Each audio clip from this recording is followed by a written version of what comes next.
Who did you call on the phone right now? I called my dad. Here is the full rewritten script for Tennis Unfiltered. Who did you call on the phone today? I called my dad. 1 hour and 32 minutes. June 18th, Berlin. That phone did nothing. It received no messages. It recorded no audio. It captured no celebration. It just sat there in a bag on grass court soil while the 21-year-old who owned it did something that statistically she was not supposed to do. Her name is Alex Eala, ranked 35th in the world. And across the net from her, on the other side of those 92 minutes, stood the world number 2. Oh my God. I can't believe it. I'm in shock right now. So, thank you everybody. Elena Rybakina, 2-time Grand Slam finalist, 2022 Wimbledon champion, the heavy favorite, the player whose first service game produced 3 aces in a row. The phone in the bag would matter later. It would matter to millions of people. But first, Eala had to win a tennis match that almost nobody outside the Philippines expected her to win. To understand why that phone call broke containment the way it did, you have to understand the 25 days that came before it. On May 26th, Eala walked off court Simone Matthew at Roland Garros after losing in straight sets to American teenager Eva Jovic. 4-6, 2-6. First round. Gone. It was a good win. Alex is a great player, and I think she loves the grass having won a title last week. 11 days later, she was hoisting a small trophy in Birmingham, a WTA 125 title, the second of her career. The kind of tournament that doesn't make the highlight package on global tennis shows. And then she flew to Berlin on a wild card, a tournament she had never played before in her life. Round of 64. Donna Vekic, beaten. Round of 32. Bartunkova, beaten. Round of 16. The world number 2. 25 days from a first-round loss in Paris to standing across the net from Elena Rybakina. That is the sentence. The phone call was only the punctuation. Here is what most coverage missed. The story of June 18th was not Eala versus Rybakina as adversaries. There was no villain on that court. Rybakina played. She hit 13 aces. She opened the match at 4-1 in the first set and looked, for those first 24 minutes, exactly like the player the ranking said she was. She was not careless. She was not disrespectful. She lost because the player on the other side of the net was, on that specific afternoon, better. The tension in this story is not between two women. It is inside one of them. Because back in March, in Miami, Eala had beaten the world number 2 then too. And in the months that followed, a question began to form quietly, in a language tennis people use when they don't yet want to commit to an opinion. Was Miami the real Alex Eala? Or was Miami the exception?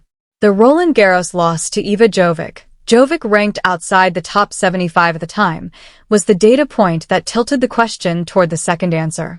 Berlin then was not just a tournament. Berlin was a referendum. And Eala arrived at it with a wild card entry, a 125-level title in her recent past, and a draw that gave her Vekic, then Bartunkova, then the number 2 seed in succession. On a surface, she had played professionally less than any other. The question on the line was a ranking. It was identity.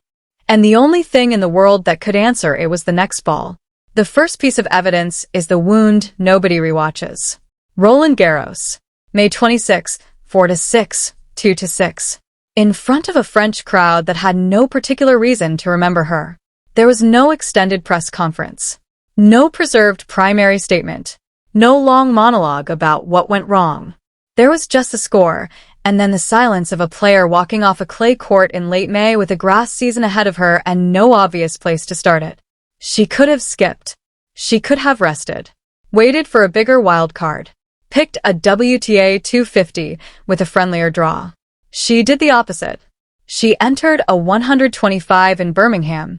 The second piece of evidence is what happened there. On June 7th, after a rain-delayed semi-final that went to 3 sets against Rebecca Masarova, Alexandra Eala won the Lexus Birmingham Open.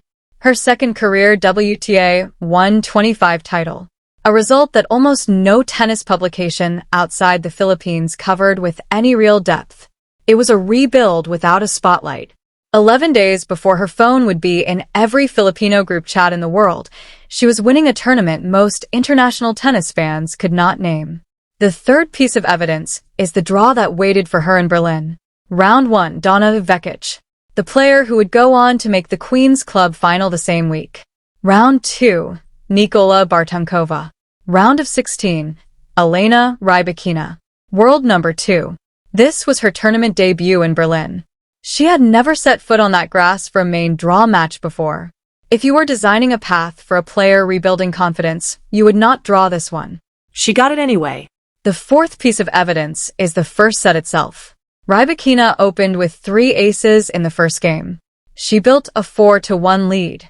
For 24 minutes, it looked like the gap the rankings predicted. And then Eala broke. Then held. Then broke again. 7-5. The first set against the number 2 player in the world, on grass, on debut, taken from 4-1 down, by a player who 23 days earlier had been knocked out of a Grand Slam in the first round by an American teenager. Take a breath here, because the next part is harder than the first. Leading against Elena Rybakina is not the same as holding a lead against Elena Rybakina. The first set was the swing. The second set was the test. And tennis at this level is rarely decided by the bigger shots. It is decided by the small, almost invisible decisions made when the nervous system starts asking whether the body remembers what it was doing 4 games ago. That is where most upsets, even good ones, quietly come apart. The fifth piece of evidence is 1 game inside that second set. 5-4, Eala serving for the match. 15-30, 1 mistake from being broken back. 1 swing from a tiebreak, she might not survive against a player with 13 aces already in her arm. She hit her 4th ace of the match. 2 points later, the match was over. 1 hour and 32 minutes. Across the entire afternoon, Rybakina committed more than 23 unforced errors. But the number that mattered was that single serve in that single game with the second set on the wire. That is the part nobody clips for social media. That is what nobody saw. The 6th piece of evidence is the phone. Match point landed. Eala walked to her bag. She pulled out the device that had been sitting there for an hour and a half doing nothing. And during her on-court interview, with the stadium microphone still live, she FaceTimed her father, Mike. Her mother, Riza, was on the line too. The audio was simple, almost ordinary. I called my dad. I said, "Oh my God." And we were just screaming. And my mom was there too. And I don't know, I'm just really happy. There was no speech. There was no statement. There was a 21-year-old ranked 35th in the world doing the most ordinary thing imaginable inside the most extraordinary 90 seconds of her year. And then she said the line that more than any winner, more than any ace, is what this entire script has been building toward. Voice still uneven. Smile still incomplete. I am a little foggy right now. I'm still shaking. And I was shaking on match point too. That is the confession. The bravery she would later describe as her highlight word. It was not the absence of fear. It was the management of it. She was shaking when she hit the 4th ace. She was shaking when she shook Rybakina's hand. And she was still shaking when she heard her parents' voices come through the phone. The 7th piece of evidence is the one that closes the door on the word lucky. Less than 24 hours after the Rybakina match, Eala walked back onto the same court for a quarterfinal against Elena Svitolina, former world number 3. Number 6 seed at this tournament. One of the most experienced grass court players on tour. Final score, 6-3, 6-4. Eala. That made it her 6th career top 10 win. All of them in straight sets. 4 of them against top 5 opponents. You can call 1 match an upset. You cannot call 2 consecutive matches against top 10 opposition in straight sets on debut at a tournament anything other than what they are. Evidence. The most credible voice on what happened that week is not a pundit. It is the institution itself.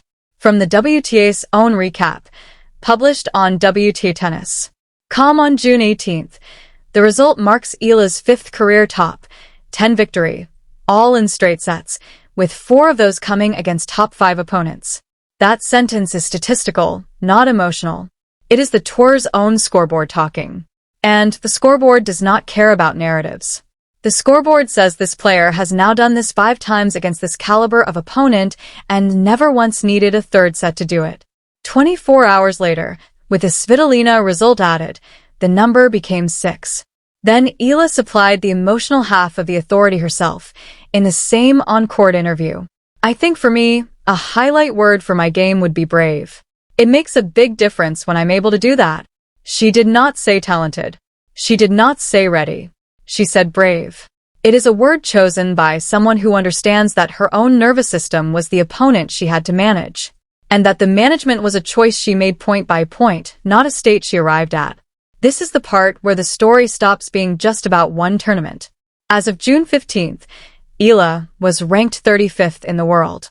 After the Rybakina and Svitolina wins, the live rankings had her climbing into territory that on a Wimbledon entry list matters for seeding, overtaking players like Schneider, Vekic, and Raducanu in the projected order.